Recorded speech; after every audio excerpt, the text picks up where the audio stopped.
এই DP world যেহেতু ওইটার সাথে জড়িত, এখানে করিডোর, এখানে ত্রাণ, যে মানবিক করিডোর করবে, অমুক করবে, সমুক করবে, যেটা বলতেছে, এই ডিপি ওয়ার্ল্ডের ওইটার কানেকশানে ওই লাইনে এটা মুভ করবে। এটার সাথে করিডোর সম্পর্ক আছে। কোথায়? ডিপি ওয়ার্ল্ডের এই বন্দর দেওয়ার ক্ষেত্রে এটার সাথে একটা লিঙ্ক। এটার সাথে এই যে করিডোরের সাথে স্টার লিঙ্ক যেটা দিছে, সেটার সাথেও সম্পর্ক আছে করিডোরের সাথে। স্টার লিঙ্ক, এই যে নিউমোরিয়াল কন্টেইনার টার্মিনাল এবং করিডোর, এটার সাথে তিনটার সাথে কানেকশান আছে, আন্তঃসম্পর্ক আছে। এটা আপনাদেরকে, আমাদের এখানে বিশেষ করে আপনারা কক্সবাজারের বাসিন্দা, আপনারা কোন অগ্নিগর্ভের মধ্যে আছেন। আমি চট্টগ্রামের ছেলে, ঢাকায় আমি পার্টির প্রেসিডেন্ট হিসেবে ঢাকায় দায়িত্ব পালন করতেছি। আমাদের দেশ পাকিস্তান আমল থেকেও বেশি আজকে আমেরিকান নেটওয়ার্কে ঢুকে গেছে। আমাদের দেশের স্বাধীনতার সার্বভৌমত্ব আজকে হুমকির মধ্যে পড়ে গেছে। এখন আমি আসি করিডোর।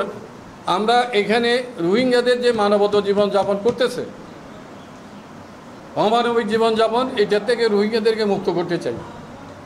আমাদের সরকার যারাই ছিল, তারা রোহিঙ্গা আসার সাথে সাথে তাদের আশ্রয়, বাসস্থান, খাদ্য, সমস্ত কিছুর ব্যবস্থা করছে। খারাপ হোক ভালো হোক করছে, কিন্তু আমরা তাদের ওখানে ফেরত যাক সেটা আমরা চাই।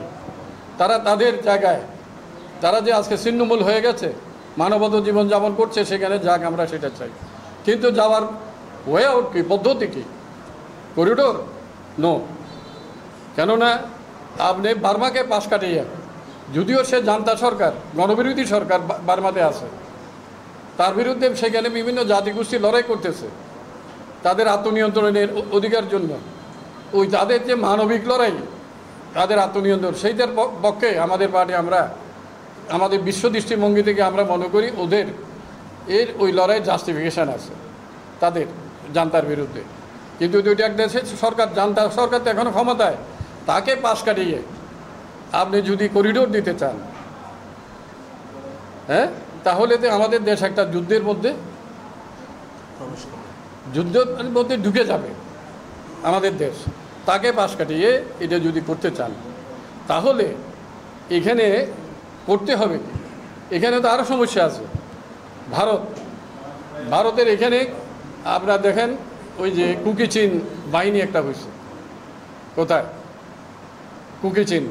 কুকি চীন, তারপরে এদিকে হলো যে ওই কী বলে যে নাগাল্যান্ড, আর এদিকে মণিপুর। এরা জাতিগোষ্ঠীগত দিক থেকে ওরা সেম। ওখানে একটা লড়াই হচ্ছে, টার্মোইল হচ্ছে, সেটা আমরা দেখছি। এই জায়গাটা আছে। তো এইখানে ভারতের রাইখানে ভারতের 2.5 কোটি বিলিয়নের ইনভেস্টমেন্ট আছে ভারতের, এবং কালাদান প্রজেক্ট আছে। সেখানে 300 কিলোমিটার রোড হচ্ছে। তাদের একটা বন্দরও সেখানে গড়ে তোলার তারা চেষ্টা করছে। চীনের ইনভেস্টমেন্ট, 5 লাইন আছে, 10 লাইন আছে।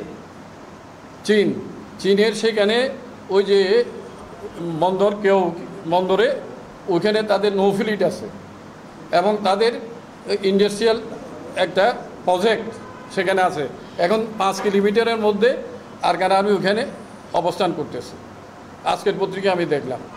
তাহলে চীনের তো এখানে, যেহেতু বার্মার সাথে চীনের ভূখণ্ড জড়িত, বার্মার সাথে বাংলাদেশের ভূখণ্ড জড়িত, বার্মার সাথে এই ভারতের ভূখণ্ড জড়িত, তাহলে আমাদের দেশের জিওপলিটিক্সে আমরা সবাই এখানে ক্ষতিগ্রস্ত হচ্ছে। তাহলে এখানে ওরাতে ভারতও এইটা করিডোর চাচ্ছে না, আমরা যদ্দূর জানি। চীনও চায় না, বার্মা তো চায় না। তাহলে এগুলো সব মিলে এদেরকে বাইপাস করে, এখানে আমেরিকার স্বার্থ কী? আমেরিকা তো এখানে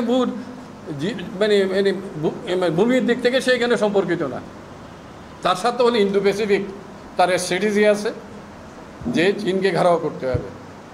আপনি ওই যে সিঙ্গাপুরে কিছুদিন আগে মিটিং একটা হয়ে গেছে, সিঙ্গাপুর 5 স্টার হোটেল সাংরিলাতে, সেখানে আমাদের হাই নিরাপত্তা উপদেষ্টা সেই হলির, সেখানে আমাদের সেখানে আর্মিদের বৈঠক হয়েছে। সেখানে আর্মির কোনো রিপ্রেজেন্টেটিভ যায় না, কিন্তু খলিল সাহেব সেখানে ছিল। ওইখানে কাতারের সাথে সম্পর্কিত হচ্ছে, কাতারে একটা বৈঠক হয়েছে, সেখানে জামাতের আমিরও গিয়েছিলেন, আপনারা দেখছেন পত্রিকাতে, এগুলো গেছেন।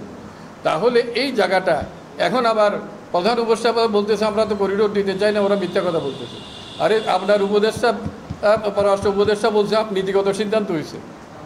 আপনি বলছেন যে খলিল সাহেব বলছেন যে আমাদের বর্ডারে যারা আছে তাদের সাথে আমাদের এঙ্গেজমেন্ট হবে, আরকান আর্মি, ওদের সাথে আমরা কথা বলবো। কে কী বলছে তার কোনো বিষয় নেই, এগুলো বলছে না। আপনার সাংবাদিকরা জানেন না, সব জানছেন। এখন এটা সমস্ত জাতিকে মিথ্যাবাদী বানাইয়া সমস্ত জাতি মিথ্যা কথা বলতেছে, ওনার উপদেষ্টাও মিথ্যা কথা বলতেছে, উনি সত্য কথা বলতেছে। এইটা কি, এই জায়গাটা আমরা সেটা দেখছি। তাহলে এই যে বলতেছে যে হ্যাঁ ওইটা দিচ্ছে না, বহুজন আবার আইওয়াজ করতেছে এখন, কিন্তু আমরা সিপিবি মনে করি এটি গোয়িং অন, এটি আরও ডিপে চলে গেছে। কোথায়? করিডোর দেওয়ার প্ল্যান, এটা আরও ডিপে চলে গেছে। যদিও চীন, ভারত তাদের মানে মানে অর্থাৎ সার্বভৌমত্বের স্বার্থে আর তাদের ইন্টারেস্টের সাথে এটা বিরোধিতা করতেছে, তাইলে এইটা আমরা সমালোচনা করতেছি। কিন্তু আপনারা পছন্দ করতে পারেন এটা সলিউশনের পথকে, সলিউশনের পথকে যে আমরা বিরোধিতা করতেছেন তার ত্রাণের, এটা আমরা ওদেরকে ওখানে যাক সেটা চাই। সলিউশনের পথ হলো অন্য কোনো পথে সলিউশন হবে না। আমেরিকা এখানে ঢুকলে আরকান আর্মিও গিনিপিগ হয়ে যাবে, রোহিঙ্গারও শেষ হয়ে যাবে। কেন তখন এটা চীন, ভারত সবগুলো ইনভলভ হয়ে যাবে। তো ইনভলভ হয়ে গেলে এটা তো আমরা আমাদের দেশটাও ইনভলভ হয়ে যাবে। তাহলে আমাদের দেশ তো আমরা সবাই সাথে মৈত্রী চাই, সবার সাথে বন্ধুত্ব চাই, তাও আমাদের শত্রু না। এই লাইনে আমরা আমরা একটা শান্তিপ্রিয় জাতি। যদিও মানে সময়ে সময়ে বাঙালিরা দাঁড়িয়ে গেছে, একত্রে আমরা দাঁড়াইছি, হ্যাঁ এইটা এই দিক থেকে আমরা বীরের জাতি।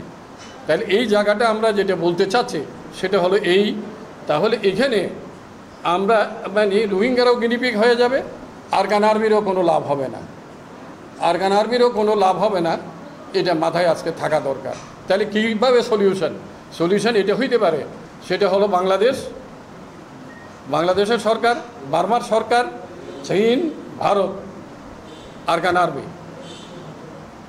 আর্মি এর যদি সেখানে স্বাধীনতা, ওরা বহুজন হয়তো তুমি অটোনমাস হও, ফেডারেল স্টেট হইতে পারে, অটোনমাস হইতে পারে, এগুলো বহুজন চায়নারা ওরা বলে, আমরা শুনি। তাহলে এখানে ওই সলিউশন ছাড়া এই রোহিঙ্গা সমস্যার সমাধান হবে না, আরকানিদেরও কোনো লাভ হবে না। এই ফোর্সগুলো বসছে এখানে, আমেরিকার দরকার নেই।